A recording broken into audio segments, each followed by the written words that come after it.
T1 and World Elite doing incredibly well there in the Battlegrounds, put themselves in prime position as Gia and Nai went through for you. But now Gia is still here and she's going to get to talk about T1 and World Elite again as they're meeting in the upper bracket finals of this particular group. So Gia, after you've recovered from that, what do you think is going to happen in this one? I have a lot of predictions, Lorinda, and they are spicy, and they all have to do with Priest, because it has apparently dodged some bans yet again, despite taking a bunch of sweeps over in the other group yesterday. Yeah, the Priests, the casters nightmare, but World Elite are playing the Highlander Priest if that comes up, so that could be even more tedious and weird. Indeed. T1 and WE respectively taking their wins on the first day of Group B 2 days ago. They're now meeting in the upper bracket finals, like you said, because in the constructed portion, we have a double elimination bracket, and waiting over in the lower bracket are G2 and LF, I believe. Mm-hmm. So, Lorinda, yourself? I'm a big fan of T1's team in general. I think they'll do really well, and I'm curious to see how World Elite get on. They're a team that have been around as long as I've been casting Hearthstone, and I've cast a lot of Chinese Hearthstone, and they've never really been total world beaters. But watching them this year in the team championships, they seem to have really come along. So maybe a dark horse in the upper bracket, but maybe a dark horse to look out for, especially with that Battlegrounds really good form going on. Yeah, and you in particular had a lot of experience casting the preliminary matches leading up to this point. So from World Elite, can you let me know what names we need to look out for in particular? Well, I want to keep an eye out on Ulove. Ulove was a player who was always like, if you weren't better than Ulove, you shouldn't be in the league, but that doesn't mean he's bad, if that makes sense. He was just the marker, the average top sort of level player. But if you weren't better than him, you probably weren't competing. But this year, I think he's found a little bit more, which is really weird. You don't see these people hang around for 5 years and get better usually. Tend to hang around for 5 years and then sort of give it up or become a streamer or a caster or whatever. And so to see a player be at the top of his game for several years and then seemingly get better, that's really interesting to me. I'm looking forward to seeing how he gets on. Yep, you picked out Ulove as your one to watch. I also want to hear from Yi, that cool introductory roster video. I feel like the production on these events are always so amazing. I feel like there's so many players that we can potentially watch out for. In particular, Yeonsu is somebody that I have not seen play too much Hearthstone in either of the formats. Sparkling has been assigned to Battlegrounds thus far, so I'd also be surprised to see him put in too much work in Constructed. Yeah, I think Yeonsu had a good result in LA, I want to say, one of the Masters Tours anyway. And he seemed fine in the team championship. I cast a lot of team championship matches and a lot of players seemed really good. So to seem really good in that field, Yeonsu, I haven't seen that much of him overall. A couple of his matches, I think he got blown out by Zoo in one of them. So like his debut, he turns up, loses 3-0, goes home. I think that was him. So a player that I need to see a little bit more of, but definitely somebody strong. World Elite, I think they went 50-50 in a really tough division. The whole of Chinese Hearthstone now probably up there with Europe now as the best region in the world. Oh, yeah, I think that is no exaggeration to claim whatsoever. Now, you said there's some players that we might not necessarily know that much about, but the opposite is true, of course, in T1. Famous names right across the board. Surrender and Sixo for the Battlegrounds portion. We saw them perform quite a bit already. But in the constructed roster, we have Orange and Fino and Boar Control. On day 2, but day 1 for Group B, I suppose. We saw Orange take that clean sweep. Do you expect that they'll be subbing someone else in to maybe carry some of the weight this time? I don't know. I can imagine Orange being sat there just going, I just want to sweep the whole tournament, and Boar and Fino just can scrounge off my winnings. It's a weird thing with last hero team tournaments that you don't want to ever play. Like you want your teammates to win for you all the time. You put this very vivid imagery in my head of like if Boar and Orange were classmates, I would definitely imagine Orange being the one that's willing to do everybody's homework, whereas Boar and Vino would probably be happy coasting along with him. But I do think that, of course, when it comes to this 10 deck format, it's constructed, it's LHS, and there's a very complicated ban system. Whoever ends up getting to play would definitely be more dependent on who's an expert of what deck is most appropriate for the matchup. So depending on whether we see Mage, for example, I tend to hear that Fino is very, very apt at that class. Yeah, I think that might be all he can play anymore after all the time he's been memeing with mages and boxes over the last few months. Obviously, Fino taken a little bit of a backseat competitively. He's still an incredibly good player, but has decided to entertain people as well as being good these days, which definitely a career move that will work out well for him if he keeps doing it. I'd like to see him still put in the time, and I think he will in a new meta. But yeah, Mage is Fino right now. That is just what he does. And as you can see, it looks like he has been selected to play the first match.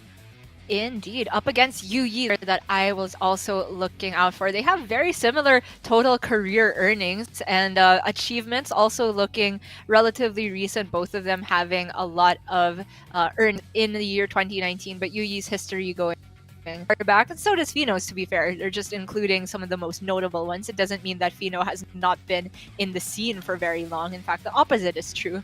And we also got that chance to glance over the pick and ban phase. Anyone just joining now will know that you need to know that it's 10 classes that need to be submitted, 300 cards, and then 4 classes are banned away each team.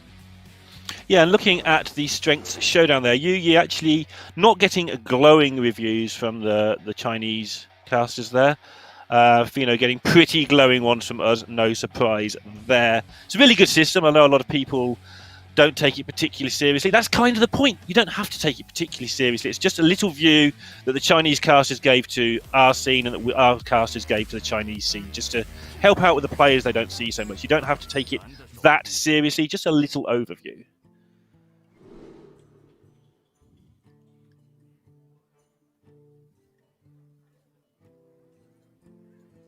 Okay, can you hear me now?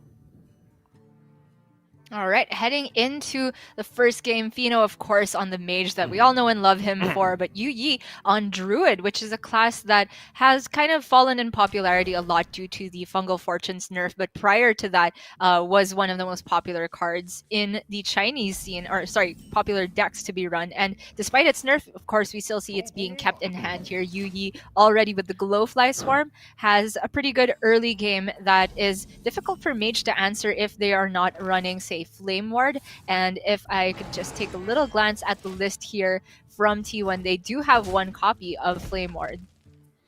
The whole matchup is really interesting to me. If you check out stat sites, depending on the exact level and the exact date you check out who's favoured, it changes massively from Druid to Mage to Druid and back again. And it's all about this fungal costing 3. It's such a big difference, in my opinion, at least for the Druid these days. But also, the matchup's kind of strange because Mage can just whiff like it's doing at the moment and get miles behind. Yeah, it really has not hit anything too great for Fino. That's the top deck there, although I fully expect to see Arcane Intellect instead. Zephrys likely to be held for an AoE or some type of panic switch later on. Yu Yi, though, with the Fungal, discarded one of his Mount Sellers, which is a pretty big deal as well. Maybe not so much now in this version of Druid that has the Dragon package and some late game that doesn't involve it. And the fact that he has Ysera in hand is also a big relief because I've seen that discarded one too many times in APAC, and that is a very big deciding factor against Mage in particular. Yeah, I forget that you're still recovering from Druid after Druid in APAC. There were a large number of Druids in the Chinese league as well. With that being last hero, it actually got banned more often than it would have got banned in Grandmasters, just because you could target the warrior to some degree with Priest. Yeah, I definitely think Druid is also like a relatively solid choice for counter queuing. So banning that overall, it's a deck that can also potentially sweep. So Yu Yi with the decision here of whether he wants to go for a Glowfly. Just gonna summon 4 tokens, and it's a bit expensive to have to use an innervate for that. But the fact that he has 2 innervate, I think, means that he would rather just threat chain, even if the next threat is just going to be the single dragon. The fact that he's not picked up any ramp, he would rather just make sure that he doesn't give Fino time to develop anything on side. Yeah, my first instinct was that he wouldn't do this, and then you actually look at what his threats are and how they're ordered, and he really needs to get that Emerald Explorer down next turn, so might as well divert Fino in the meantime. And there's always that chance, which may pay off, that Fino just can't deal with it, and suddenly a lot of damage could be incoming. Oh, big pickup for Yuyi here. The Overgrowth is an option, and that would mean his next turn he'd go up to 8 mana, and then he could potentially innervate Ysera. That is looking like a very juicy curve to me. Fino's turn is a pretty straightforward Mana Saber on curve. I don't think he had to overreact and go for a Zephrys whatsoever, because it is just 4 tokens. But Yuyi is going to go for his Emerald Explorer instead, probably looking to put some presence on the board and make sure that the Mana Saber doesn't go too wild and take those value trades. Yeah, I think he's worried about Reno. He's seen the 2/2s can't be dealt with. And so if he puts this 8 health minion on the board, it's actually really hard for Reno to take down everything next turn as well. So he has every reason to believe this will survive. Yep. Pretty good observation for Fino. He's held on to the coin, and so able to power out the Dragon Caster this turn if he wants. The Mana Saber won't die upon contact with the Emerald Explorer, so that's another thing going in favor of that. But as for spells he wants to pair, there's so many options here, Lorinda. What are you looking at? I'm just trying to work out if Fino can resist a box after playing box after box for 3 weeks solid. To be honest, and it looks like he can't resist a box. Of course he can't. It's Fino. Oh my goodness. Okay. Never mind Power of Creation. Never mind Deep Freeze. We boxing. Germination to start off. Okay. He loves. Look at his little face. He loves playing boxes. It's just what Fino does. Yep. Rips the brawl. And if I know Fino, it's one of his minions that's going to survive. He's practiced. That's what you've got I to do. don't know Fino, apparently. Marked shot, not too bad. Some more value generated. And he has so many spells left at this point. Worthless imps. Oh, he actually runs a demon in the deck. I didn't realize. Imprison Observer. It's a good point. Yeah, Yuyi now going to have to, I don't know, struggle is the only thing I can think of right now to get going. Still loads of play left. Ysera into card draw is still a thing that's going to happen in a couple of turns' time. And Fino is going to have to deal with that. But obviously, dealing with the first onslaught so easily, Fino should now just get into a good spot going forwards. Yeah, he did, however, have to give up a lot of his ramp. Both the coin expended and he lost his Mana Saber to the Brawl. So this particular turn of the curve is a bit slow. But right after this turn, it's just power play after power play for Fino. And he's just hoping that Yuyi doesn't have a huge Mount Seller right now. And it's not Mount Seller, but it's about the next best thing for Yuyi in this Ysera. Yep, looks good to me. He still going to put in the time. There's a lot of nuance to Druid. A lot of it doesn't matter, I feel. But there's a lot of things you can do to make small differences in the outcome of games with Druid. Must admit, I used to just think there was no skill at all in Druid. But I've been proved wrong time and time again in that regard. I suppose he's just considering the implications of the secret, which did come from the Yogg box. It's an ice barrier. It's not the natural copy, which is in Fino's hand. So Yuyi is scared of 50. In particular, he knew that it was not counterspell because he played some spells last turn. But ultimately, even if it would give a 4/12, I don't think it's worth giving up your turn of Sarah and getting the battle cry online already. Yeah, especially when one problem that Mage has when it gets in front like this is actually proving that it's winning. It's not going to be able to do anything next turn because 7 mana is just not a good number for Mage. And so Fino's going to have to wait till 8 to play Power Creation or similar. And that just gives the Druid the time it needs to draw some more cards and have another go. So definitely okay for Yuyi compared to where you'd be against any other class in this spot. Yeah, it's true. It's another slow turn for Fino. I had a mistake a while ago. I thought he was going on to 8 mana this turn, but you're right, Summon is very awkward. For Mage, it could just be a polymorph removal turn, because I'm not really sure if you just want to go Zephyrus for Assassinate here. Ooh. That seems very frivolous use of Zephyrus. Yeah, I think you might save Zephyrus for a potential brawl if bad things happen to you. Right. Or similar, whichever. A board clear of some sort if Isira goes crazy, like it might now with that overflow being drawn. Yes, indeed. That is a pretty big top deck there. Yu Yi, we saw him last turn whether he wanted to commit his Iron Bark, but because he hadn't tested for Spellbender, held onto it. Now, it might be a slight punish here because of hand space issues, so we're actually gonna see him hold on to the Overflow a little bit longer. Picks up a nice dragon to fit in with the rest of his mana, though, in the Evasive Worm. Yeah, and the Observer's going off next turn as well, so Overflow and getting your dragons deliberately hurt probably... You've got to weigh up, do I want a lot of damage that's taken two, or a lot of health that's taken two, or do I want to just wait one more turn? Can I afford to wait? And it's quite the balancing act a lot of the time with Druid to know how much time you have. But again, Fino's not actually killing Yu Yi anytime soon, so Yu Yi can afford that bit of patience to try and set up. And he actually ends up going for Malygos. I did not expect to see this whatsoever, because it seems like it does not synergize very well with the Overflow plan, but it's a lot of burst that could potentially catch Fino off guard. There's 2 natural Moonfires in the deck that can go face here, or even just with the Bog Beams have the chance of removing minions of the size of Dragon Queen Alexstrasza or a natural Alexstrasza. Yeah. Auctioneer with the 0-cost Iceberg. It's cute, but he'd overdraw.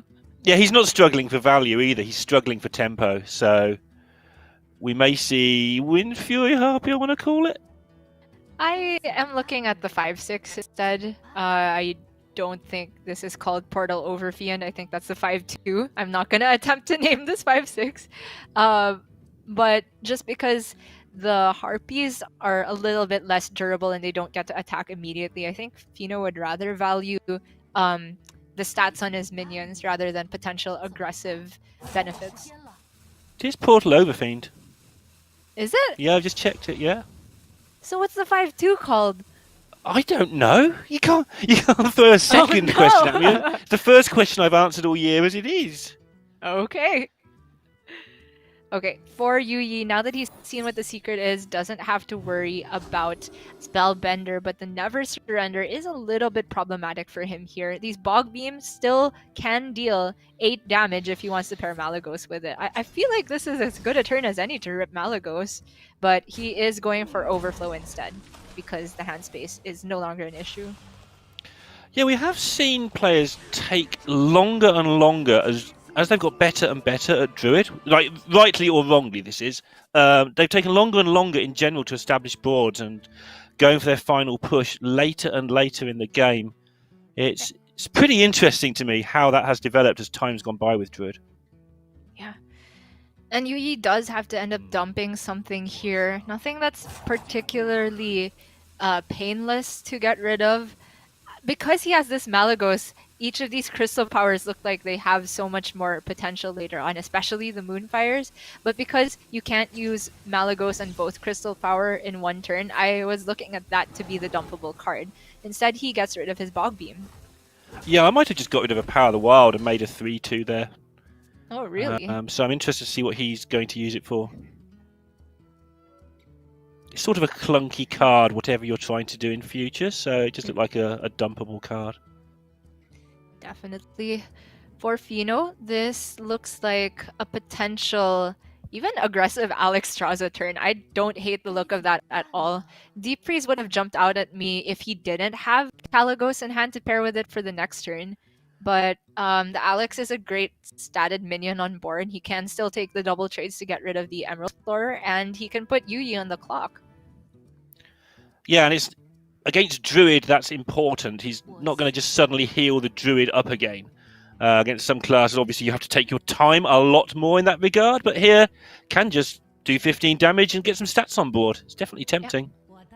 There is some healing potential still for Yuyi, even though the overflow has been played, but I think the 8/8 body is the big selling point for Fino here. The alternative was just to play defensive minions, where at this point, it's a window for Fino to actually make Yuyi play defensive, whereas if Fino had gone slower there, then Yuyi can easily just take advantage of dragon spawning this turn and put the clock on Fino instead. Yeah, if he's crystal powering his face, I think he's wasting time. I suppose I should have made that bit more clear, but yeah. And Yuyi, as for this natural secret, will think it's either Ice Barrier or Flame Ward. Neither of them particularly punishing on his board, but if he's testing for Flame Ward, then of course he'll want to attack before summoning any minions. I do think priority number 1 is dealing with that Alexstrasza though, and I expect to see the Malagos help out in that regard. Yeah, he seems to be really reticent to get the Malagos on the board, just because maybe he feels that's the only route he's got for damage for victory, but he's got too many issues not to do it now, I feel. He's got to deal with this board, and maybe he can get this through for recursive damage. Even though it's a lot of overkill on these 2 minions, he has to realize that the Malagos was not originally in his deck for this purpose. If you just look at it as, I summon a 4/12 and I get rid of your 2 guys, it's a great turn still. Yes, it's kind of painful because there's still a Mount Seller in the deck, but I think it's totally worth developing the tempo that he has right now. Yeah, and forcing Fino to actually do something. Fino's had the luxury the last 2 or 3 turns of not having to do a lot. Ooh, another Power of Creation. It's very risky to go for it, though. I think it's still my turn on the Dragon Queen. Yep. And he'll have seen 2 Bog Beams already and 2 Moonfires, and there's no Wrath in the deck, so it's just the Crystal Power that he has to worry about Malagos benefiting off of at this point. But Mount Seller off the top, little bit painful for Yuyi for the reasons I mentioned last turn, but he does have that Spellkin to kind of charge it up for the next turn. Yep, and doesn't want to go all in on a board anyway. He would just get blown out by a Zephrys. There's a good chance that's been in hand all game. So just setting up a big board followed by another big board is the way to at least try and get this done. Whether it succeeds, of course, is another matter. He starts to run out of resources. Yep. Zephrys and Amazing Reno being the to deal with everything. Yuyi is just taking trades. Very, very patient of him, but I think he's relying on the fact that there's still quite a few dragons left in his deck, the other Emerald Explorer, and trying to go for a more value-oriented approach. And I will give him this Power of the Wild that I would have burned did really good work there. Yes. It made 2 key numbers come into play. Yeah, made the trades a lot more clean here. For Fino, of course, does look like a pretty good option here. If it gives Shadow Word Ruin, gets rid of 3 of Magic minions. How do you feel about Blizzard Doomsayer? Do you ever get a better chance to do that? It's a good point. Probably not at this point after he's seen Yuyi expend so much removal cards and has very little board space to work with, because in terms of burst, you could also kind of count Rush from the Mount Seller summons as a way to deal with Doomsayer. But Fino is going on the somewhat offensive instead. Power of Creation plus Ray of Frost is a pretty powerful option as well. Not letting that aggressive Alexstrasza go to waste. Creates Battlegrounds numbers of animations here. Things spawning everywhere and bashing into each other. I thought the Battlegrounds was earlier. The Mass Hysteria Simulator. But for you, Mount Seller is very lackluster here. Looking at this becoming an overflow turn, it's just that he doesn't get to clear both Hoggars. From what I'm looking at, Crystal powering one of the 2/2s, trade the other one, trade 5/9 into 1 Hoggar, and then go for the overflow. Yeah. I'm not fooing because it's bad, I'm fooing because it's not fun and that's your only option. I mean, there's also this line, and he can go Savage Roar Crystal Power, in which case he can then kill both of the Hoggars. But it's very problematic that he's using these cheap spells also. Like, I was suggesting using Crystal Power, he uses the Iron Bark that came off the top. And so this Mount Seller is gonna get little to no work done in this game. So Yuyi's essentially saying, I'm all in on this dragon board. Pray you don't have Reno, pray you don't have Zephyrus. Yep. And the Zephyrus is there. Is there a way of defending it any longer? Something I've learned about control players in general, but particularly Mage players, is they don't like to use their one sort of bomb and removal card if they can possibly help it. Mm-hmm. They're always looking and for it can be extra delayed way out. further. You were suggesting a while ago Blizzard Doomsayer, still viable this turn, and even more removal use from Yuyi's side. I'd struggle to see how Yuyi actually deals with that. And it has that upside of, if the Doomsayer does go off on Fino's turn, maybe it also catches some newly summoned dragons in its crossfire. But he's going to go for Zephyrus instead here for the Shadow Word Ruin. Yep, keeping up the attack. It is hard for Mage to build these attacks, so the chance to keep his attack going without having to do it all again. As you can see, Siamat is really good, but it's really clunky to get going against the big Druid boards. So he has gone for the tempo option to try and get it done this way. He does still have that Blizzard option. He's got Nova options as backup plans for later. Yeah, line makes a lot of sense because he also didn't want to get Augur into that Blizzard Doomsayer. He's just realizing that Yuyi, if he can't deal with the Doomsayer, then how is he going to deal with a Zephyrus, Water Elemental, Augur, a token, and a Bone Wraith? And that's very valid. Yuyi now having to rely on the Dragon summons to pull him out of this one. Other than that, I'm not sure how he can deal with this board. Yeah, doesn't look like there's going to be a way unless he gets one of the, I think it's 2, it might be 3 Taunt Dragons. I know you've corrected me on this multiple times and I still don't know it. There's a 7/7 and there's Emerald Explorer. I don't know how many Taunt Dragons there are either. The Druid one, the Priest one, and the 7/7, right? Yeah, that's it. Every time I had a number before, you raised it, so we got to 3 and I think we've reached the limit there. Final attempt here from Yuyi to stay in it.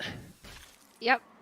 I mean, he's not dead this turn, but he doesn't have an answer for Blizzard. And very little board space to work with. It's just not happening. And Blizzard or Frost Nova, same deal. Fino setting up all but a guaranteed lethal for next turn. I like the way that Fino put all the minions to face first, just to tell you, look, you've lost, you can give up, you can get out of my game, because that's like how Fino likes to speak. And then when there wasn't a concede, which obviously there shouldn't be, Fino just then played the rest of his turn. I mean, this is the attitude of a man who hesitates not 1 second to play the box on turn 5, I think. Yeah, it's interesting, isn't it? Because there's every temptation to say he did that for the crowd, but I'm sure he wouldn't do that. He'll do it for it being the best play, or to annoy Boron Orange, maybe. But I think there's too much on the line for Fino to be messing around in a tournament of this magnitude.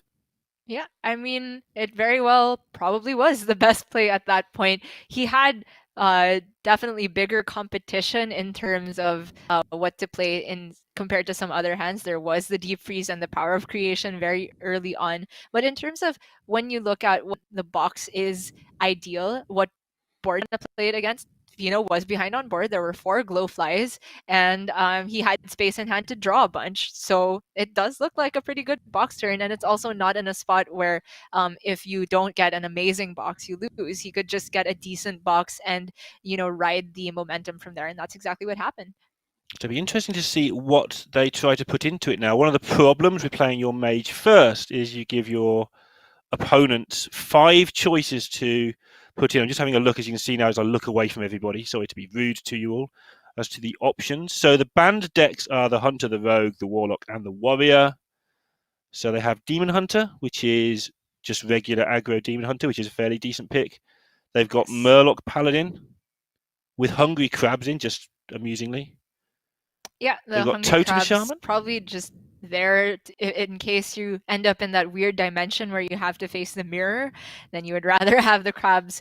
I am actually very surprised that T1 left up Demon Hunter on the other side, especially since it's not control. But the fact that I think T1 themselves have not brought... Sorry.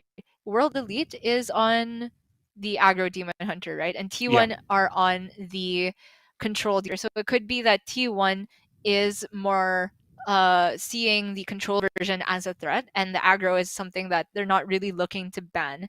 I'm a little curious about that, especially since aggro has a really, really good matchup against Mage. And if it is going to take a win in that matchup, I don't know what T1's best counter Q into that is. World Elite also have the option that I deliberately didn't read out of Highlander Priest, which might actually be the pick. Man, Just run I your haven't opponent played out a of whole lot of stuff. Highlander Priest. But as It's far just as normal favor Priest. versus Pretend there's two of Mage, everything. okay.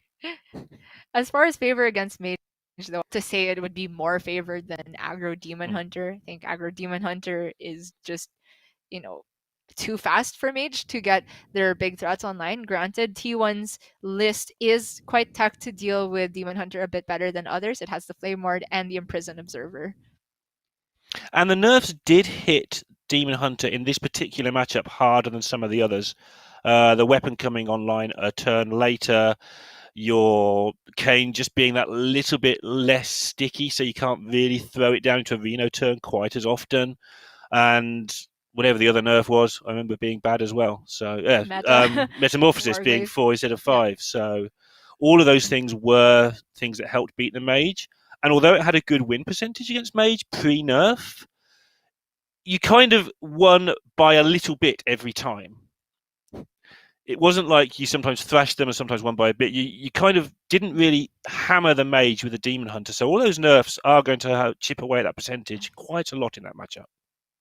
I don't know what your experience is with Demon Hunter versus Mage pre-nerf, but I feel like when Demon Hunter takes a win, it actually is by kind of a huge margin. I find that they just tend to snowball a lot in the early game, and meta doesn't necessarily come into play by that point. Or if it does, it's just to go over the head through a taunt. But in the meantime, they had a bunch of minions on board to get the win anyway. Granted, that was also a version of Mage that ran less AoE, so it could be very different.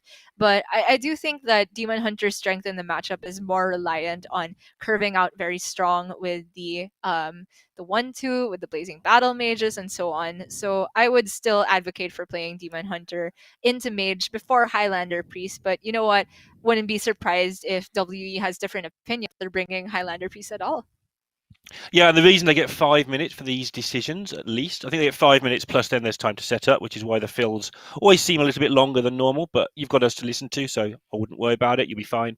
But they get 5 minutes because it's not just about how does my next match go. It's about how does my opponent counter queue into that once we've won our next game. And with so many decks to choose from, that's not your normal best of 5. Oh, they play this or they play this. You've really got to think it through the whole chain of possible counter queues.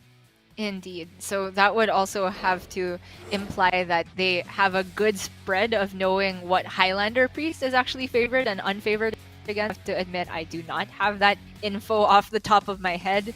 If it's Demon Hunter, though, and let's say that takes a win over Mage, there is a still relatively strong counter queue from the other side in the Rogue, I have to say.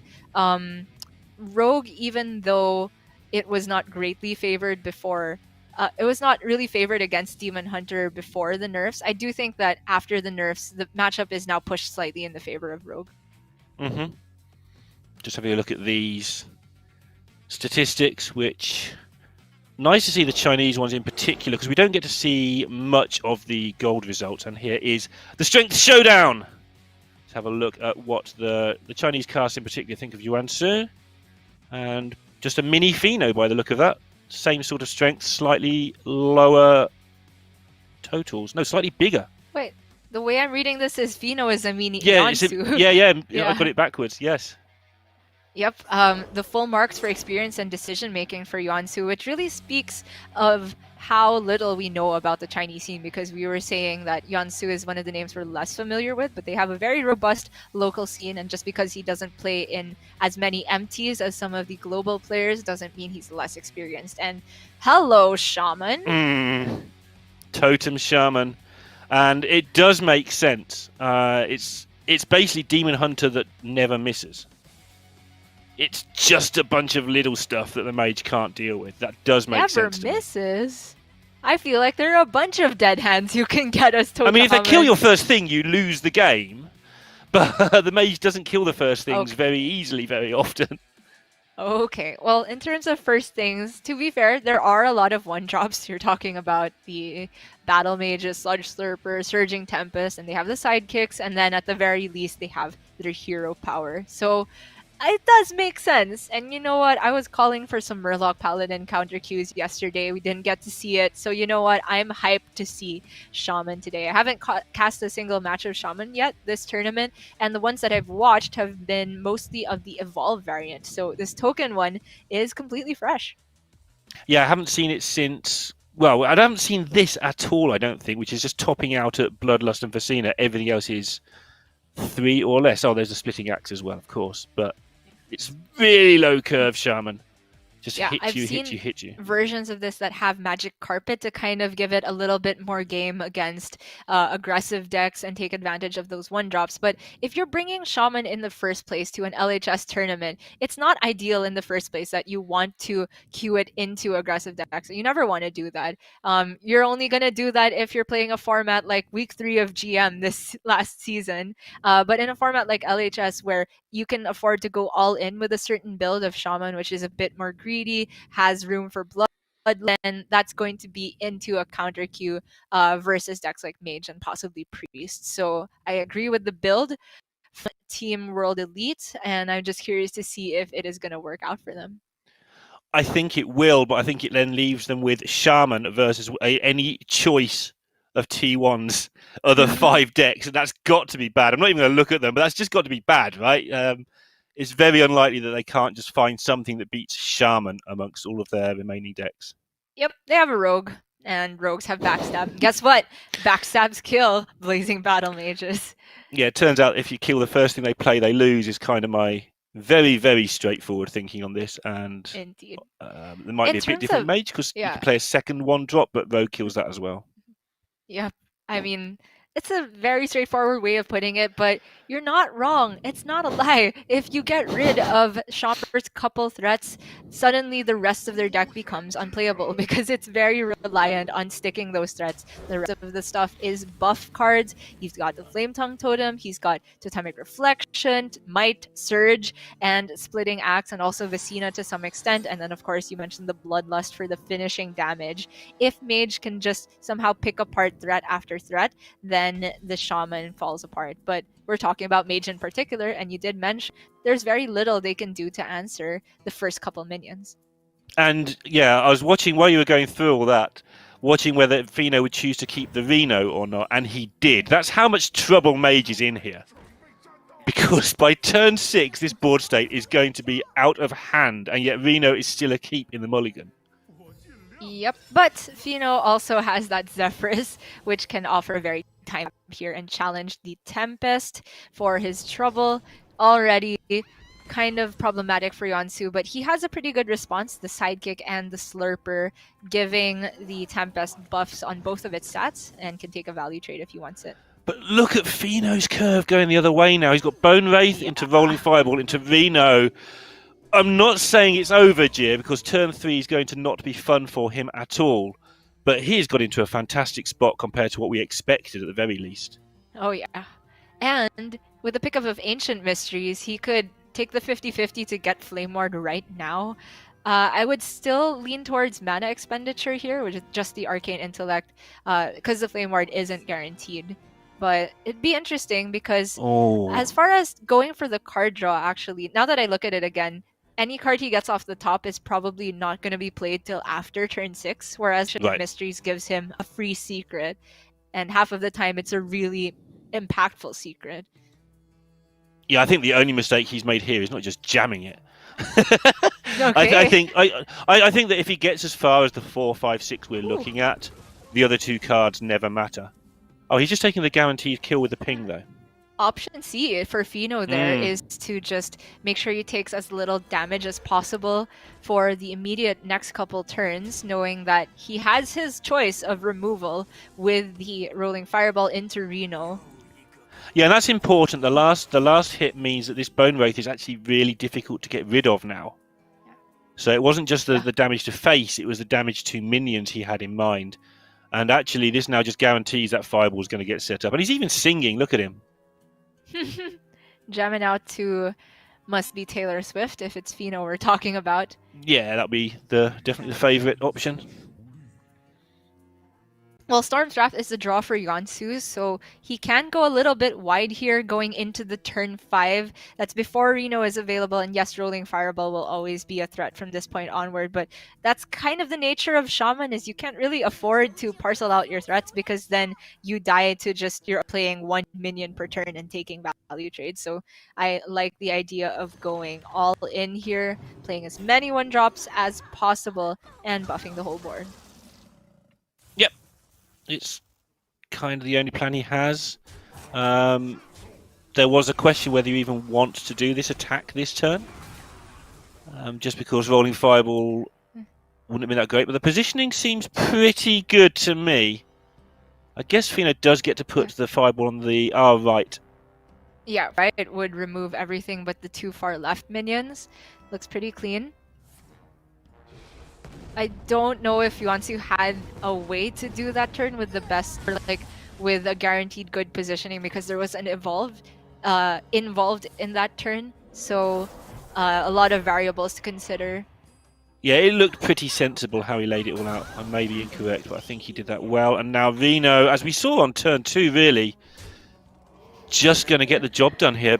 He's going to have a minion still on board, but like, who cares? A clean 10 damage, and Fino is jamming. I can't even count. I thought it was 11. Oh my goodness. Yeah, that's just game over then. Yep. And obviously this nice is game, huh? yeah, really weird game, but yeah, and he kept the Reno in his opener, so that was he played for this. He knew it was going to be difficult, but he knew he needed it to work out this way if he was going to win it. So I'm going to ask you, like, you've seen a lot of Hearthstone the last 3 or 4 days. Is it weird to you there's not been many 3-2s, given the amount of counter queues available? It has been very weird to me because LHS does tend to have that, but maybe the fact that you're banning away some of the most high power level decks, and you kind of, when there's only 6 classes left, end up with classes that maybe have more of 50-50s, closer to that amount of win rate across the board. It would lead to who's not necessarily getting the job done, or maybe it's also just the way that certain teams have built their particular decks. Fino, we didn't see the Flame Ward tech come in handy here, but I could have seen it be pretty impactful here had he not had the Zephrys or the Reno, and that would have been a third option to deal with a big board. Yeah, I mean, obviously, we're talking about it as if sort of this failed, and it's going to fail. The Mage has won, but Fino really did need a pretty good draw, so it's not like they did anything silly on World Elite's side. It just turned out that Fino and Reno was a pretty iconic duo. Indeed. I mean, the Shaman deck always looks so miserable when it has this outcome, and that's because when we see metas where Paladin and Shaman are failing and the only somewhat viable decks have this very, very linear strategy and little room for flexibility, it shows you why it's a tier deck, or I don't know what tier. But yeah, just tier S for Shaman. It's just because you have no scam potential, to put it in Battlegrounds terms. All the other great decks in the meta, if they're not generating a bunch of cards that your opponent cannot necessarily account for, then they're extremely consistent in what they do, like Aggro Demon Hunter. But Shaman, I feel, is neither consistent in getting the perfect curve, because you need to not just stick minions, but also hit the timely reflection into the timely splitting axe, into the timely bloodlust. It also doesn't have any cheat mechanics to kind of give it a way to win that your opponent can't play around. Yeah, and we saw it there. The second it's done its one trick and failed, it's been seen through, the game just comes to this miserable, sad end. I do think you might end up regretting those last comments. I've got a feeling that we're going to be sick of Paladin after about 3 more months. It depends, Lorena. It does depend a lot, but losing to Paladin is no fun at the moment. Luckily, you don't do it very often. But if it's strong enough with the new cards that you start losing to it more often, it's not going to be fun at all. I thought you were talking about predictions for expansion, and you're saying right here that you think Paladin's going to be the strongest. I think it's going to be the most irritating. I think it's going to be pretty good. Most irritating? As long as Priest exists, I would be remiss to say, but maybe it could be a runner-up. And now, I do think it's time for World Elite to bring out that Demon Hunter. I don't know why it did not come out first, but I mean, it's still, despite all of the nerfs, has that very, very early curve potential. And it's not ideal, of course, to have to try and win 3 wins with it in LHS, but I think the capability is there for Demon Hunter more so than any other remaining class they have. And I'm going to stick to my original sort of thought as well. I think it might be time for this Priest. Same reasoning. I think you're absolutely spot on. I think Demon Hunter is significantly better placed to win the immediate game. But we've seen Priest do sweep after sweep in this tournament. And I realise it's Highlander Priest, but again, let's go with that. It's near enough the same, even though there's obviously strong differences. And Language Hacker's probably in the caster channel sort of shouting at me somewhere. He can do that. I'll read it later. But I think that Priest has just shown that it's pretty solid once you ban out the best decks in the game. Yeah, that's very fair as well. It is different from Galacron, like you were saying, because it is the one-ofs version. I have to say, though, I prefer Galacron Priest for this meta that we've ended up on after 4 decks are banned away, because the value just never stops with all of the Invoke cards going along with that package. For Highlander Priest, it can whiff a lot more often, I have to say, because both of these priest archetypes don't run much natural card draw, but at least one of them runs more card generation. For the Highlander priest, I would be very worried about how the game plan comes together if they just miss 1 card on curve. Just don't miss. That's what Fino's doing. Okay. Just don't miss. Just miss on turn 3 and just go 4, 5, 6 straight through. But yeah, joking aside, the Demon Hunter is a nice solid deck. It is still a very, very powerful deck and definitely has its own reverse sweep potential. Be very interested to see what they choose to go with.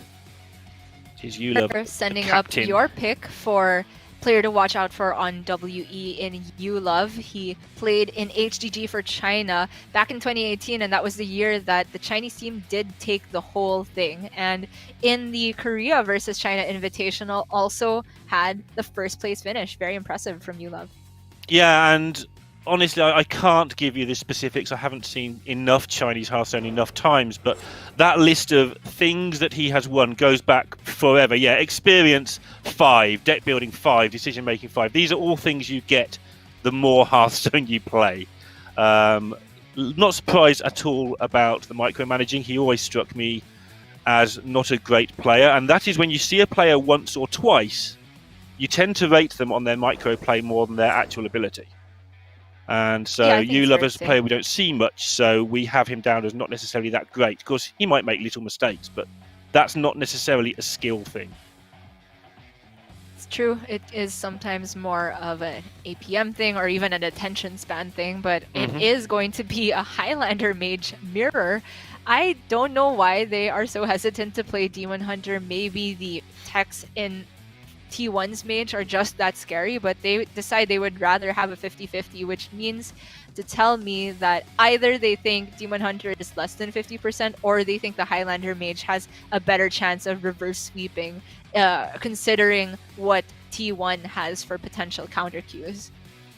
Yeah, and I guess the fact that T1 opened up with Mage means they think that it's not necessarily a counter or counterable deck. That tends to be your opener. It's the deck that feels the way in Last Hero Standing. You put it out there, and then you counter what your opponent beats you with, or you get the win. So maybe with T1 thinking that way, maybe World Elite are like, well, it's quite hard to just straight up counter this deck. Let's see how it goes. But I'm with you. I wouldn't have played Mage either. It's very weird, right? The fact that they had a Shaman pick to counter queue against Mage means that they recognize that Shaman can prey on Highlander Mage. So if they're playing their own Highlander Mage, it's disrespectful of T1's possibility of counter queuing with their own Shaman. So I feel like there was maybe a change in philosophy somewhere in the middle there, or maybe some teammates butting heads, it's really difficult. I don't know who actually gets the final say on what to queue, if not the player that's assigned as a pilot. So it's not necessarily even that all the team members are agreeing on what to queue. Yeah, and it's interesting. I wonder if you give professional Hearthstone players 10 seconds to make a choice, if they all say the same thing, and if you give them 5 minutes to make a choice, listen to how we've gone. If you said Demon Hunter, I've gone, yeah, sure, let's play Demon Hunter. And the longer we've talked about it, we now talk, oh, what about a Mage? How about play the Shaman? And suddenly it just gets more complicated, not less. I wonder if they're second guessing themselves a little bit over time. It could very well be. The overthinking, I am very, very guilty of that myself. But the mirror has begun. Fino keeps Dragon Caster because Fino is a mage main. And also Arcane Intellect alongside that Twilight Drake is a pretty good curve. Also the Dragon activates Caster if he's holding on to that. And you love with the Solarian Opener and the Star Scryer in the list. Okay, so this is a slightly lower curve then, which with the Star Scryer, which I guess gives them some sort of hope in the mirror and a little bit more early game defense. As far as the techs for both these players, I think that T1's list is more anti-aggro, but there's also just tech in the side of Ulove that's not necessarily anti-aggro, but you don't want it for Mage either, like the Acidic Swamp Ooze. So I think that the decks are pretty evenly matched, given that in the late game, neither of them has cut any of the power cards. Yeah, it's not exactly Spy Mistress, is it? Like, let's face it, it's just some low curve card that Mage found lying under the sofa. And if we talk about how this matchup tends to go, I think that tempo is underestimated a lot of the time here because people tend to focus on the late game powerhouse cards like Power of Creation and the box, of course. But something as easy as this Reno on curve to clear out a 4-9 is a huge impact in the matchup because it's the first round of threat checks, and the less mana there is available, the less possibility there is for the opposing mage to deal with your threats. And when you get a couple of attacks in, suddenly generated spells get scarier and scarier on the other side. Yeah, it should, if Fino just stays alive here, come down to who can get their big stuff down, like you were saying. And Fino just going to burn through cards, apparently with bad value, to get to those really valuable later game. Curve for Ulove is showing no signs of letting up. He puts another 8 health on the board, so it's yet again awkward for Fino to go for Reno. The health total last turn was 11. It's 11 again this turn, and that fireball is pretty juicy to me as well. Slightly tempted by the Arcane Intellect, but because he has Dragon Caster into Power of Creation, I like that Ulove's going for just the throat here. Yeah, just keep that tempo coming along, and you reduce Fino's options. Every turn he has to deal with something, so you're not giving him the opportunity to have choices. And if your opponent hasn't got choices, they can't outskill you. And if you're getting the choices, you're going to have the better spot at the end of the game because you've played how you want to and they haven't. We saw Fino hesitate, thinking of there potentially, but goes for Reno instead, knows that the most likely outcome is it's just a 2-1 that survives. But Ulove, with his own Power of Creation, can use this Evasive Worm to deal with Reno. Maybe he would like to keep one Divine Shield on this. I think the durability is definitely worth missing the 2 immediate damage to face. Yeah, and the damage is becoming irritating for Fino, and it's going to be another turn where he's just not going to enjoy having to play it this way at all. The constant pressure coming from Ulove. It's very awkward that he cannot target the Evasive Worms. Zephrys gets a little bit more difficult to use. We could just see Siamat potentially for Wind Fury Rush, and you leave a 5-3 up. It looks bad, actually. Yeah, it does. I don't think he's necessarily got anything better, but this looks absolutely horrible. Granted, 23 is still relatively healthy. Looks like the game plan for Fino here is just survive until his own Reno, but Ulove has that guaranteed Power of Creation on his own minion. Conjurer's Calling on his own minion. Gets a great result as well. Yeah, Zephyrus, though. Fino's reign of terror's coming to an end here by the look of it. Yeah, Fino can go for the Power Word Ruin, once again, Shadow Word Ruin again. I think I've called that everything apart from Shadow Word Ruin over the last month. Don't worry. There's There's a power new words one and in the shadow new set. words. It's Power Word Feast. Oh, that sounds good. I haven't seen many of the new cards yet, I must admit. So. Is that a health Okay. gain or what? What does it do? It gives +2/+2, I think, and some other ability. But Cool. Yulov now, his train of threats has run dry a little bit after that last push. Fino has been very patient with this point. Yulov can get another round of 5 drops, but Fino can coin out his amazing Reno at this point if he wants. Yeah, can he find a way to avoid doing that? It may just be that he wants to do it, but he's got... I mean, it is rather slow, and from his perspective, it's heavily punished if there's a Dragon Queen Alexstrasza on the other side. But Yulov has burned through a lot of his big threats. I don't think this is bad from Fino at all whatsoever, though. He removes the most damage and sets up a wall of taunts. Patience makes sense. Yeah, it feels like Yulov's tempo burned out quicker than I was expecting, I must admit, after he got the 2/8/8. I know there was a Zephyrus, but I thought maybe Fino would be challenged once more and be found short. But actually, like you say, the chain of threats has dried up. Yulov desperately wants to get this 3 attack to go face, but I mean, it's expensive, but he can do it if he wants to use these Rays of Frost. Holding back though, I think if he had used Ray of Frost essentially as a Sinister Strike to face, that would have tipped Fino off to what he actually took from the Malagos. And Yulov has not seen a natural Alexstrasza yet. He can't just be pushing all in for the Fireball lethal, hoping to get some better top decks. Fino gets the same 3 cards every time, it feels like. What? You're right. Portal over again with Windfury, Hopper, and Hogger. And he'll take Hogger every time, it looks like. Yeah, it seems good.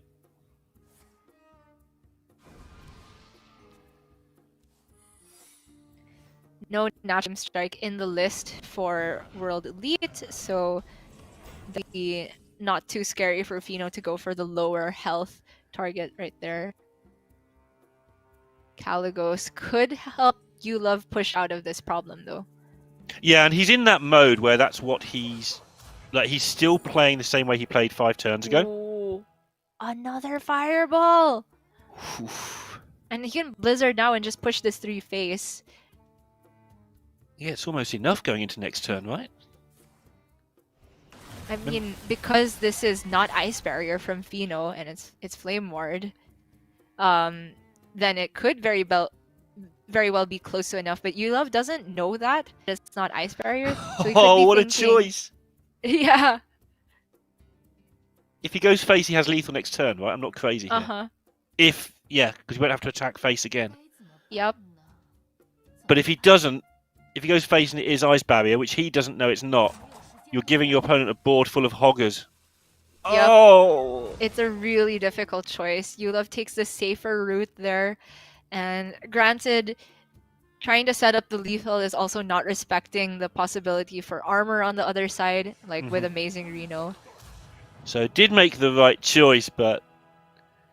I still don't know if it's right, but I can definitely see the reasoning. Yeah, and Fino probably has a good idea by now. I haven't been keeping track of exactly what he will think, but that fireball is what it is, the 8 mana, the Malagos fireball, the 8 damage fireball. Well, Yulov at this point is probably committed to just not attacking face because Ice Barrier is too threatening from his current game plan. So in that line of thought, he needs to fit in pings for several turns, 4 in fact. Gonna start off with draw because he needs to find a way to answer or stall the board. Larian Prime is huge. Do it. Best card in Hearthstone. Yep. Like literally, I think. Damn, you're supposed to argue or something. No, it's just, you're right, it's the best. It only targets opposing minions with its offensive spells, or opposing faces, I should say. Mm-hmm.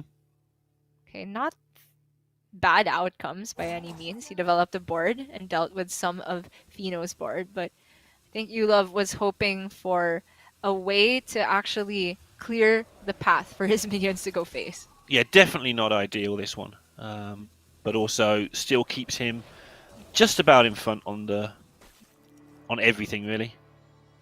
It's freezing the Siamat is a nice freezers, response to misses Vino. a ping, but I think at this point he knows that it's not just going to be ping every turn for 3 turns to get the lethal. He needs to attack face with minions, and now it's at a point where he has enough minion damage to overcome an ice barrier, should it be the secret that isn't tested for yet. Yeah, and he's just Fino, generating boards. I'm definitely looking at Reno, but because he has so many minions that he's also giving up, maybe there's room to sell with Blizzard as well. It's getting so scary though with all of the spell damage. It's +3 on each of these. He doesn't have... yeah, I think he's okay actually to Reno. I mean, it's just lethal, right? If all of the spell damage sticks. Yeah. But Fino, I'm not sure if he's accounting for 2 fireballs. At the very least, he should have one on his mind, the Malagos spell, but the other one, it's difficult to predict. Oh, he doesn't go for the removal. But okay. Wow. Oh. He can trade off now. But he doesn't! He's going for the tempo kill! And that is GG with these fireballs. 11 damage, 9 damage. Have your 2 pyroblasts. Oh my goodness. He does them in the wrong order to get the maximum explosion as well. That's really saddening. But yeah, fantastic game there. Loads of very close call decisions. Ones that are really easy for casters who can see both hands to make. But much harder if you're playing a game where you're trying to stay in front without using up resources. And both players played that game. But Fino... I don't think it was easy to get a read on that fireball, but maybe he could have been aware what was happening by the way his opponent had been playing. I think the Malagos fireball you can definitely have a read on because there were opportunities to Flame Strike if it were Flame Strike there, and Arcane Intellect and Polymorph, and it was just you of holding on to that for a very long time. But the second fireball, that one is the X factor. I don't think Fino was necessarily accounting for. And I have to say, I know where Fino's head was at, which is if he goes for Reno for removal, then that means he's just given the tempo on a silver platter back to the side of World Elite. So he did not want to do that. But I wonder if that last minute choice to go face with the Rocketeers would have been different had he had more time left on the rope. It's hard to know. And also going back, when I would have probably pushed face with instead of going into the Hogger with a 3-3. Maybe that actually led Fino to believe there wasn't that much damage in hand because his opponent chose not to go face that turn. So if he's trading, he hasn't got it. Maybe that's part of Fino's read there as well. Could be. That's a pretty good callback you made because I remember I was saying I was a bit surprised.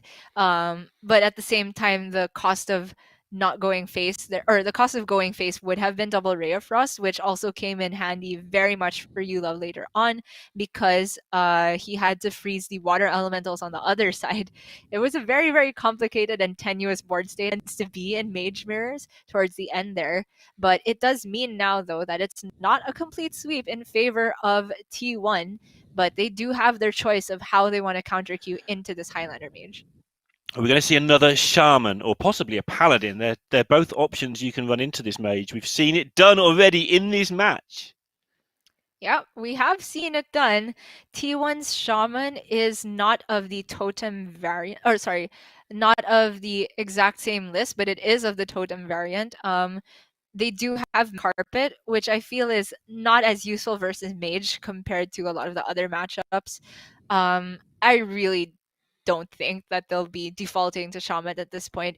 In terms of just powerful classes remaining, the Rogue was left up for T1, so I'm always going to look at that as just the ace in the hole for them. Yeah, that's fair, actually. I just assume there is no Rogue, but yeah, the Rogue is available. Magic Carpet has one high quality, which it has 6 health, which when you're playing around rolling fireballs and Renos it's not a threat the actual magic carpet part of it isn't the threat, but having that high health total just to jam up the board might be useful if they choose to go there. But yeah, Rogue, it's nothing special, Rogue, right? It's just good old-fashioned questing adventurer, Edwin, loads of good Rogue cards, a couple of secrets. Yeah, it has the secret version as well. Pretty problematic for Mage because Mage tends to use a lot of spells and the Rogue can get the value from their dirty tricks. And if Rogue manages to find their way into a counter spell, that can kind of demolish Mage's plans of dealing with their boards. So I'm definitely looking at the Rogue, especially since after it ideally can take a win on the Mage, that's just GG in favor of T1. They don't need to worry about what gets counter queued into this. Yeah, I wonder who'll play the Rogue if they get it as well. I would have thought it'd be Boar, but I think Orange got his all kill with it in the first match. I may be wrong on that. I know he won 3-0. Yeah, it was with the Rogue, if I recall. All kill, I love that much. Just sounds so much better than 3-0 sweep. It's an all kill, guys. Yep, just wipe them all out. Yeah. Well, in terms of potential other counter queues, you were advocating for Highlander Priest when right? But there's a Priest available for T1 as well. Do you think that's a good idea as well into Mage? I'm less excited this way around because I wanted I've got 3 goes at it, I've got to win them all. So I thought Priest might be better placed for that, but you could actually go for just your 2 best chances here. And Rogue makes a lot of sense. You've convinced me, and I still think Shaman looks pretty good, whereas Priest is pretty good as well. But why would you bring this Shaman if it's not aimed at some of these more controlling decks? Well, because you have to bring 10 classes. I don't think No, but why would you bring this Shaman? Shaman? You could bring Control Shaman or some other Shaman. Well, it has to have a target. I don't know, Lorena. That's a fair point. It's a fair point, G. I think I'll concede that one. Shaman is a class that, according to the stats, is, favored against Mage. We've seen that. But every time we see it put into practice, it doesn't feel that way. And I hate to be results oriented, but I can't help but wonder if these stats for Shaman having a good win rate are also coming from a small sample size to begin with, because the deck is not that popular on ladder. I can't imagine it's very popular in tournament. So I wonder if the favor for Shaman and whether that's an accurate statistic. But if we are seeing Boar on the next one, and given that Orange was assigned Rogue pilot, it might not be Rogue for this match. And indeed, it's Druid. Druid into the Mage, which we saw in the first game, Fino won pretty convincingly, but we also saw that World Elite just didn't draw any ramp or mount sellers or anything of use. So the Chinese ladder stats there, 57% for the Druid, seem to imply that it's a good decision. Boar's played a lot of this deck, and I don't like the pick. Yeah. I have to say, I overlooked what type of Druid this is exactly. It is not spelled Druid. There's a Malagos in here. There's a Geppetto Joybuzz in here. And there's Germination and Imprisoned Satyr. So we're not running any of the Fungal Fortunes. It's not none of the Glowfly Swarms. This is a full-fledged combo deck. And now that I'm looking at that, I think that makes a lot of sense as well. Because how is Mage going to play around 20 damage from hand? They lost to it a while ago. 4 mana, do 4 damage to one enemy and 1 damage to all the others. It's a new card, Swipe. I don't think I've ever seen this before. It's from the most recent set, Basic, Lorinda. Have you heard of it? Haven't seen this card in such a long time. But yeah, that just shows the extent of the damage they're trying to output from this deck. Nothing like what I expected to see. Obviously, I do look across all the decks before we cast, but there are 40 to choose from each day, so you can overlook things, and I did. But yeah, this looks fantastic. I definitely did as well. I mean, even when I was looking at the list, when it was right there in front of us, it didn't hit me immediately because my Chinese reading skills are still pretty bad. But then I saw that glowing beam coming out of Malagos' mouth, and I was like, wait a second. So how this deck exactly works is taking use of Imprisoned Satyr, which is not one of the most common dormant cards you've seen, but when it goes off, it actually reduces the cost of a card in your hand. So combined with Geppetto Joybuzz, you can have several chances at discounting Malagos, at discounting Ysera Unleashed or Alexstrasza. All of these big dragons have very big impact. Ysera Unleashed, of course, lends itself more to a minion oriented, but that can be just an attack from two different fronts, right? The burst potential and the board approach. I have seen Boar on stream looking at this imprisoned satyr, asking chat, which is never a good plan, what other big minions can I play? And he never gets a good answer, and he keeps looking. Every time he plays this deck or a version of it, he tries to find a big minion extra to throw in. It's like he thinks there's one minion short a lot of the time. And when you look at the list, I can sort of understand that. It does feel like it's really powerful, but missing something is how it feels. Yeah, and if we're going to compare druids have, it's missing Glowfly and also the Mount Sellers. So I have to imagine that if you don't hit the combo, you kind of can just be floundering in the mid game, because the only really minion based threat, the Ysera and the dragons that it shuffles into the deck. The rest of the deck is card draw and ramp, and if you don't hit that card draw leading into them, you're suddenly relying on getting the perfect discounts and trying to combo them out from 30 HP. And it's very ambitious of a deck to pick, but I can understand the reason for bringing it as well when Priest is very prevalent in the meta. I think Boar was sitting on like 4 out of 5 tech instead of a full 5 out of 5. I think the T1 team with their relatively low tech scores might be actually shouting at us all after this on places like Twitter, because this looks like a very, very good choice for this lineup.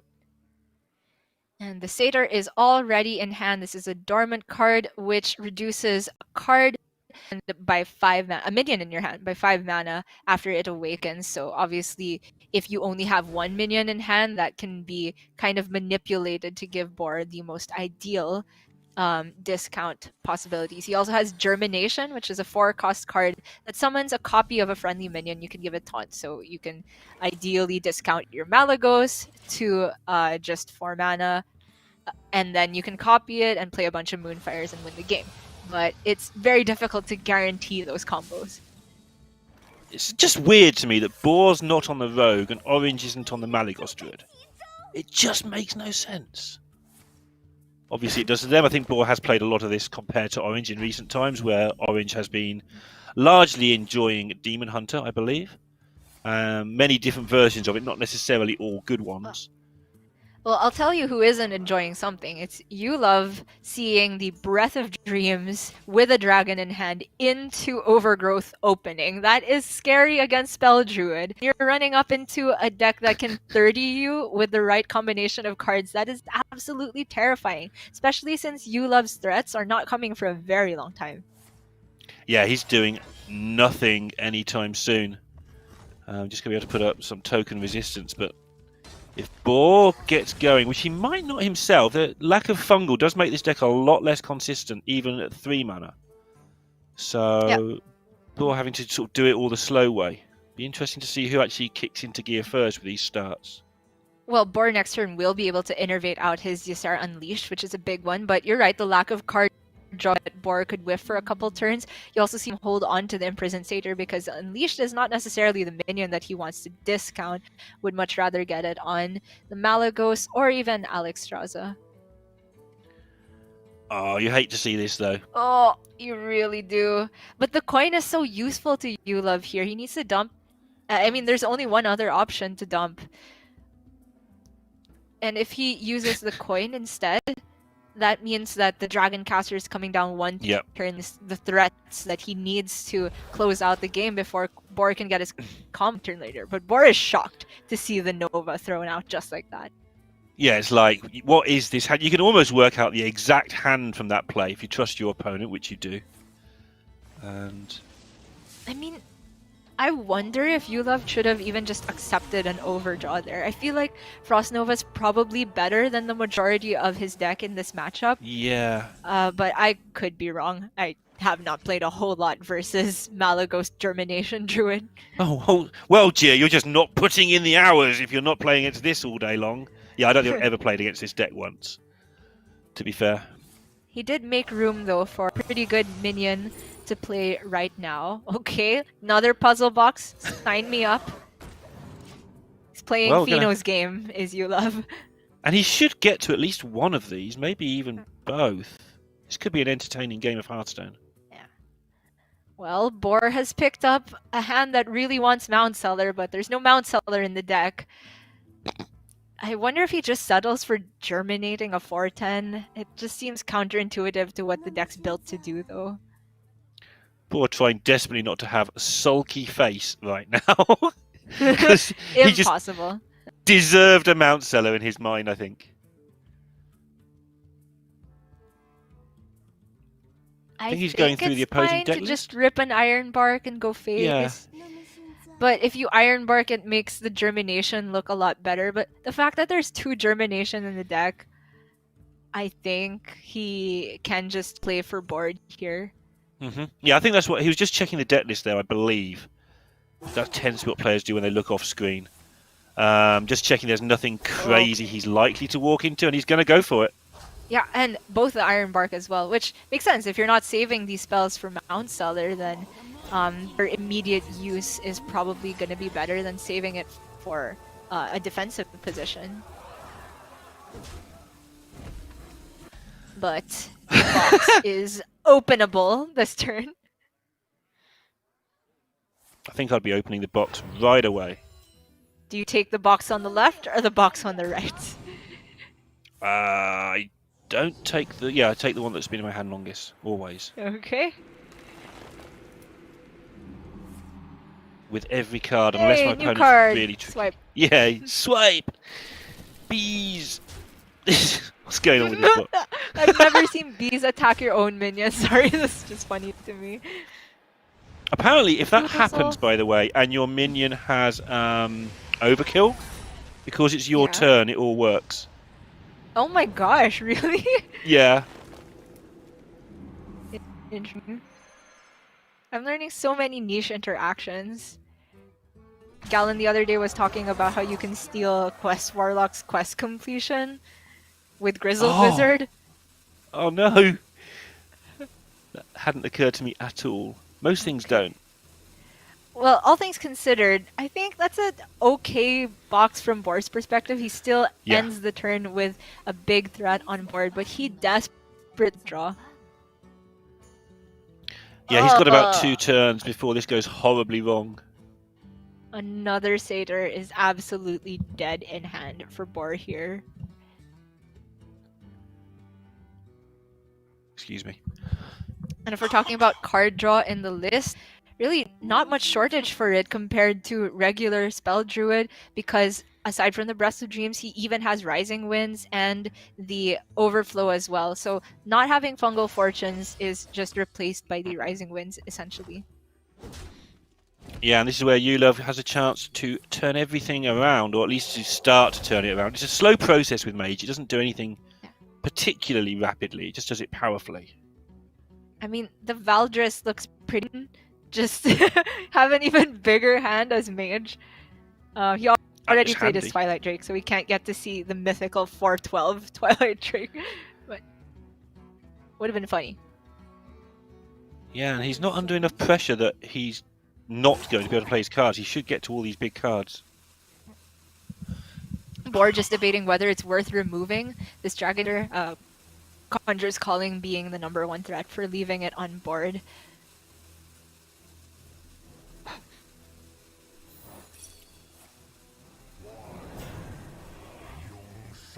Oh my goodness. I couldn't tell you the name of that card, but it is disastrous. Summons another 7/7 after its death rattle. I was actually thinking Bor would Bogby Moonfire it, but of course the Moonfires are ideally saved for the Malagos combo. Yeah, and he's running out of ways to sort of get the board, so he's going to need all the face damage he can get, I think. I think you could just watch board games by watching his webcam and not the game and have an absolute clear idea of what's happening anyway. I've heard that from the UK casters so many times at this point, but it's really true. Oh, there's the Mali, but pretty dang late, I have to say. Yeah. I mean, he can play these Satyrs now, but he did in the next couple turns. Can't even... Yeah, it's not even killing a 7/7 sensibly. This is just horrible. And it looks like it's going to go to 2/2. And we get to wrongly predict what deck's going to come up once again.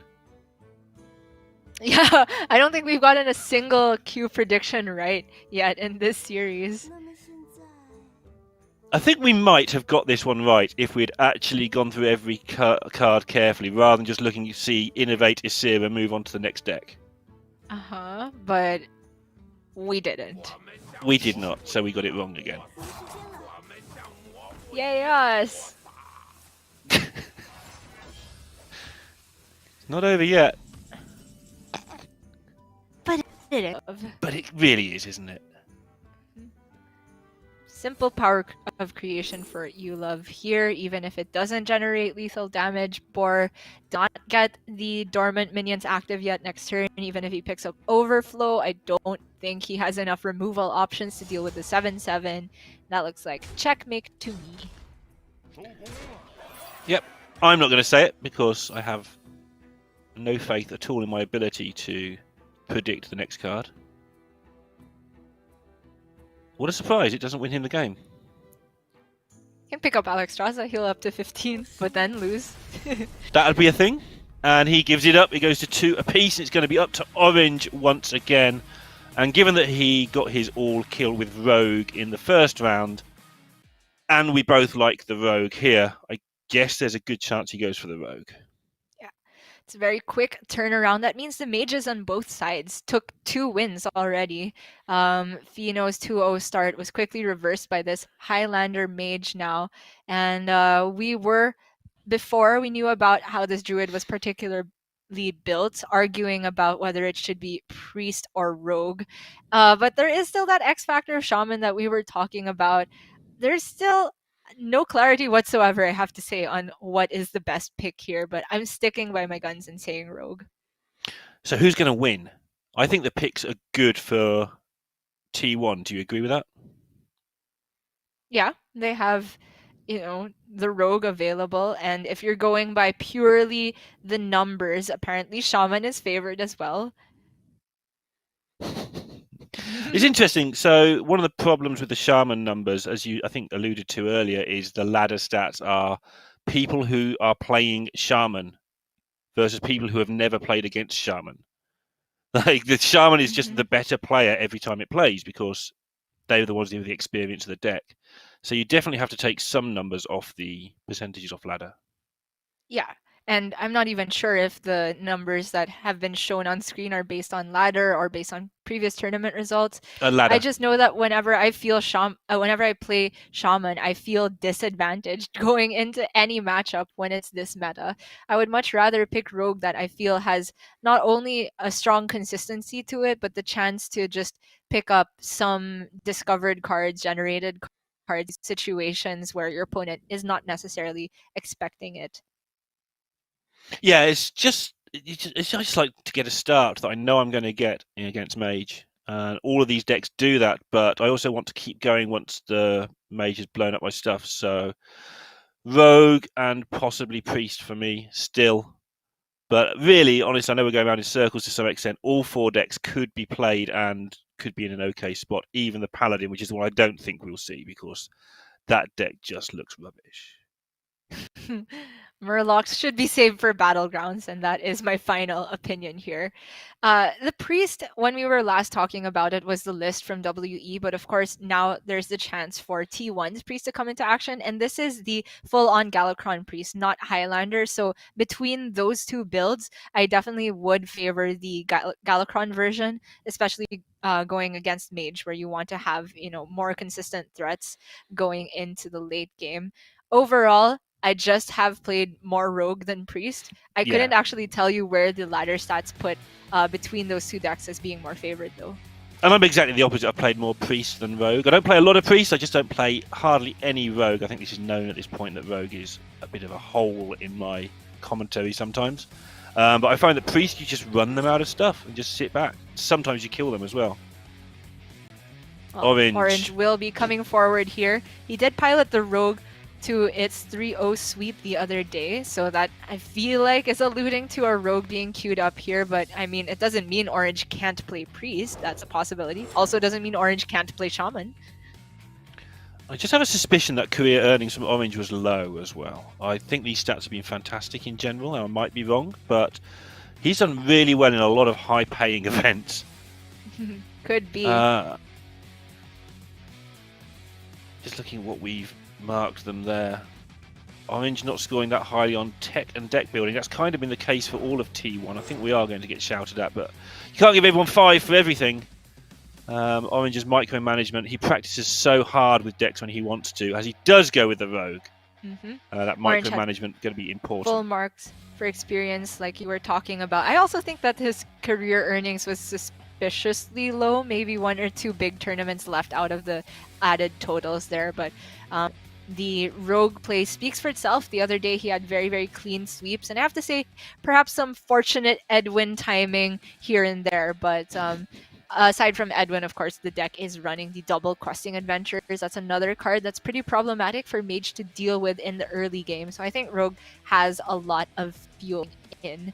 Do you like the secret package up against Mage? I'm still torn between the two. I think generally I prefer the stealth package, so I'm slightly biased, and that is because I like to draw cards and play cards and just hassle my opponents until they sort of run out of removal. So the stealth version does that a little bit better, whereas the secret version tends to make way for the things you have got on board a lot better. Yeah, with the blackjack stunners bouncing stuff away. Doesn't let the mage stick anything. Mages don't really stick anything until they stick everything. So blackjack stunner and the secrets just seem a little bit surplus to requirements to me personally. I think you laid it out pretty well there, because the rogue can approach the matchup in 2 different ways, in my opinion. There's certain hands that lend them to a very aggressive approach. If they get the Edwin, the questing start, then they can actually try and beat down the mage before Power of Creation, Dragon Caster type things can come down. And in that regard, the stealth package makes more sense to me. But there are some games that just extend into the late game where the rogue is playing more for value, and then by that point Mage has time to play their Power of Creation, play their Dragon Queen Alexstrasza, and the blackjack stunner is absolutely crucial for rogue to hold on and delay in those matchups. So I think both of the packages have their merits, and I'm curious to see if Orange will be taking this into a more aggressive approach or a more value approach. Just a quick reminder, as it is 2-2, what we are playing for here. The winner of this is the upper bracket of Group B. They will go through to the semi-finals where they will meet Team Liquid. The losers will have to wait until the last match of the day and have another chance at playing against IG in the semi-finals. But they would have to beat the winners of our next match to do that. So not all on the line, but obviously you want it out of the way. Not least because you just want to get out of this pressure pot where you have to wait for a few minutes for every single game. And you just want to get on with your lives until tomorrow. Yeah, absolutely. T1 also looking to continue their dominance in Battlegrounds all the way to Constructed. Orange had that Pharaoh Cat in the opener, held on to it, but his hand so far has been very, very low value pickups. I'm definitely looking at getting his dirty tricks online as soon as possible to try and get himself more card draw. Yeah, might as well. Obviously not in a position yet to necessarily do that. Might want to just dagger and get that established, because you don't want to lose the Borders Rogue. That's an absolute disaster. So dagger, I feel, is one of the slowest options here. Yeah. If we're going for removal, I definitely like the look of Praise Galakron. I was considering, though, the possibility of Dirty Tricks and the Blackjack Stunner to kind of bounce back the Solarian, but that's actually a very bad synergy. Not only do you give up the coin, it's also giving you love a play on turn 3 that isn't a spell. So if he was going to go for that, maybe the ambush even made more sense. In the end, though, I like just holding onto the coin and going for this instead. Yeah, I don't mind bouncing the Solarian, actually. One of the things the Mage does really well is kills off its Solarian and draws the Prime, and the game tends to end. Whatever it's playing, that's not a rogue-specific thing. So yeah, bouncing it back was definitely worth consideration. Okay, big pickup for Orange here. He can also prep out a secret. I don't think it's worth coining a Lackey just to give the questing another +2/+2, but I would definitely like to see him establish that threat on the board before Reno is available and before Rolling Fireball can be played. It's tricky, isn't it? Because you have got to consider Arcane Breath, Ray of Frost, and getting it out of range of there, but also you know it's probably going to die in a couple of turns' time, whatever you do with it. I'm not playing around a 2-card combo. I think 4-4 versus 6-6 is the consideration here, just for the size of the questing. And I'm inclined to say 4-4. Yep, I agree.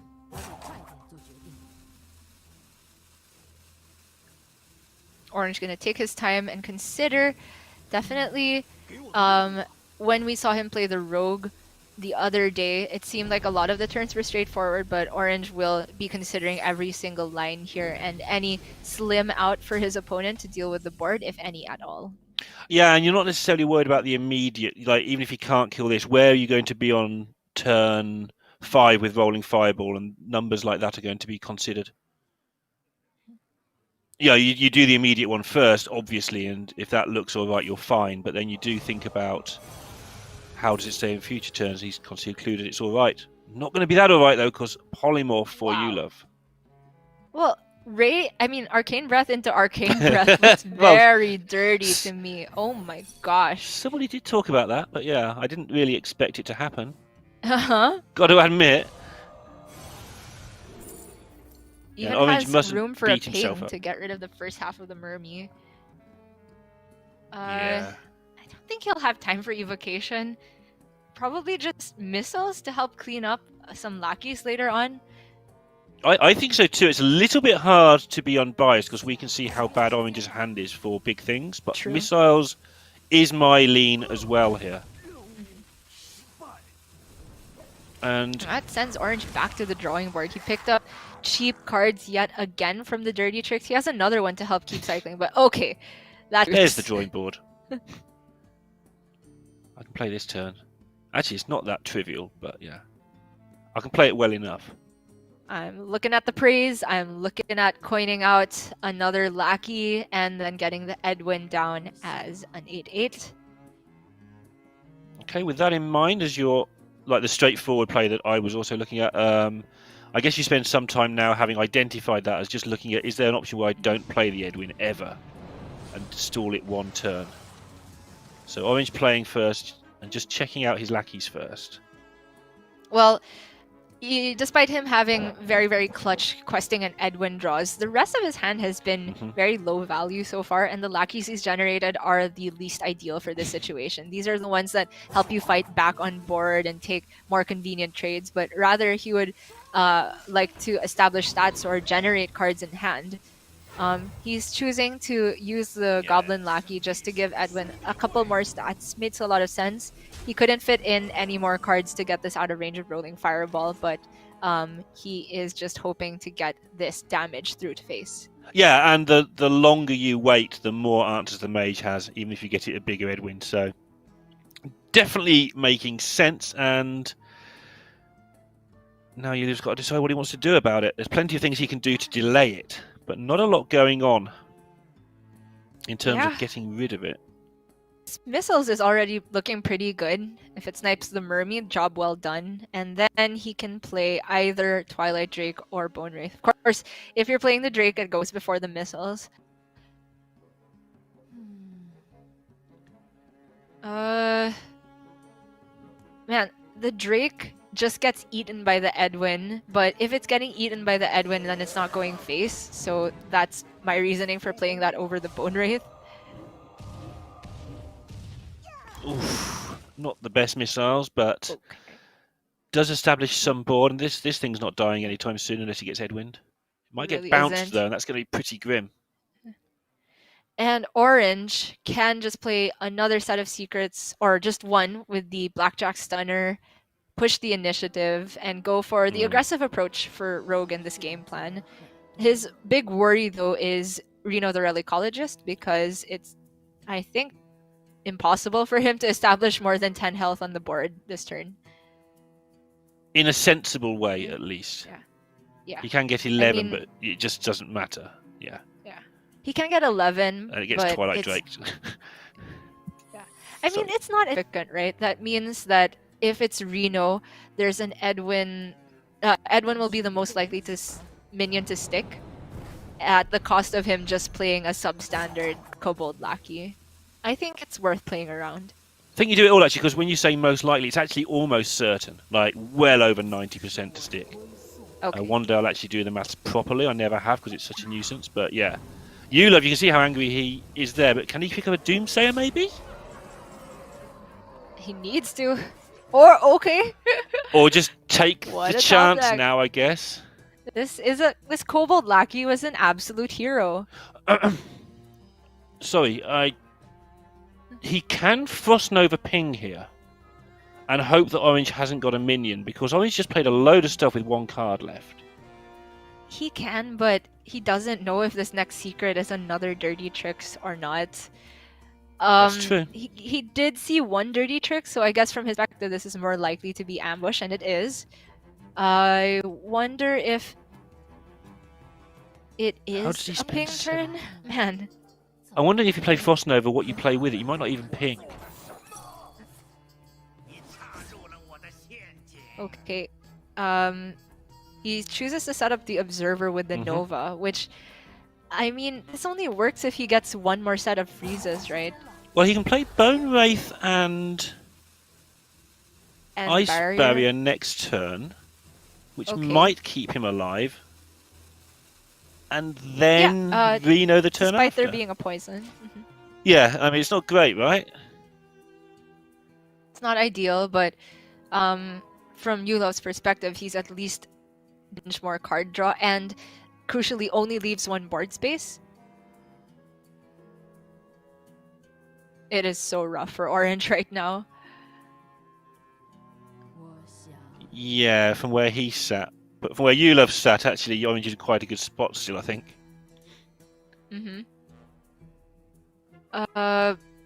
Probably just establish another Dirty Tricks here for Orange. I don't see the merit in bouncing any of his own minions at the moment. If there were, say, a card draw mechanic, I would advocate bouncing your own minion, but the best he can get is Lackey back. Just to confirm, there is a Blizzard in Yulov's deck. So that's one out he's playing two right now. His play is, as you said, ideally hoping for another freeze, or the play you suggested of the Bone Wraith plus Ice Barrier delay, and then either of those outcomes, if he's alive into the next turn, the Overseer goes off and Reno cleans up. Orange is bouncing his Kobold Lackey. Wow.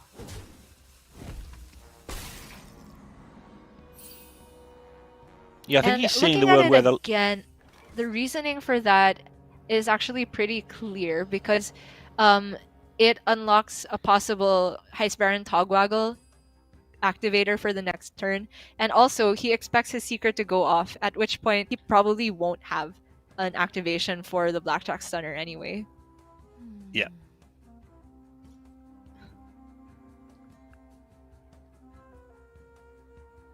Damage could be relevant if it's just that and the Edwin that survived from a Reno as well. Which is actually not an uncommon situation here. So the Barrier Bone Wraith play that we were talking about, he would then go up to 18. The poison deals with the first half of the Bone Wraith, dagger deals with the second half, so there's still 16 damage that can go face, but he knows there's a Kobold Lackey in hand, so he's actually just dead still. Wow. Even without a card draw. Bounce the right card. Yeah, and Yulov, I think he's just run out of time. He's going to play it just in case it's not there and he's miscounted, but he knows it's over.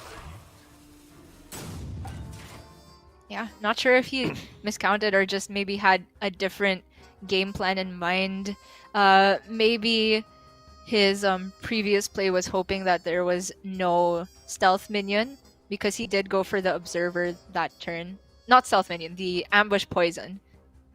Yeah, I think his play gave him a way to actually logically get into the game. If he drew Blizzard, for instance, like it gave him actual outs, whereas every other play kind of just didn't work, because even if he did kill things off, he was just going to be taking repetitive damage after repetitive damage. So he tried to deal with all of it. I think that was probably correct. It just doesn't look good when you get smashed for all this damage, having had a chance to slow it down. Well, that will mean Orange takes it at the very, very last hurdle. It looked so scary for T1. They looked like they were potentially going to get reverse swept by the deck they opened with in the Highlander Mage. But once again, Orange takes a win on this Rogue. He hasn't lost a single game with it yet in GCWC, and you can see the smile on his face. T1 has advanced into the semifinals. Yeah, well, I believe they will meet Team Liquid. I need to get confirmation on that, but that's pretty sure that's what happens. And the semi-finals are, I believe, best of 3 sets. So you play best of 5, but then you play best of 5 again. Oh, and then wow. you play best of 5 again. I might be wrong on that, but I think that's how they work. It's pretty rigorous. I mean, that was actually the last set that I will be casting because I'm on break now and you guys can take over from this point. I have been having the time of my life casting GCWC. It's been such a cool tournament. First time casting Battlegrounds was absolutely great. And despite there being a couple more priest matches than I would prefer, I'm very thankful for the time I had here. Lorinda, any favorite highlights from that last series? Just the versatility of the lineups, really. Every single game we were saying, well, it could be this or it could be this. And actually, we did see 3 different decks, or 4 different decks take on the Mage if you count the mirror. So there's a lot going on in this 10 deck format and a lot more Hearthstone to come between now and Sunday. Yes, indeed. Later on today, we will be having the lower bracket matches for Group B. Any fans of WE shouldn't feel too sad yet because they have another chance to advance later, but it will depend on who is the winner between T1 and LF, I believe. Yeah, it's G2 and LF, G2, and then it goes on. Then T1 play the winner of that. So still 2 more matches to come. And G2 have got to make up for their Battlegrounds, although they are still in there in 3rd place in the Battlegrounds, but didn't have the greatest of days today. Indeed. It's not a huge margin that G2 are trailing behind in Battlegrounds. It's really only Team SN that are looking very shaky in Group B, but I will be tuning in very closely to see who actually takes the Battlegrounds championship at the end of the week. Yeah, tuning for tomorrow or later in the week at least. But with that, I think we can go for a break. Just checking out loud or live on air, like you do. So let's take a few minutes and get the next one set up, and we will see you soon.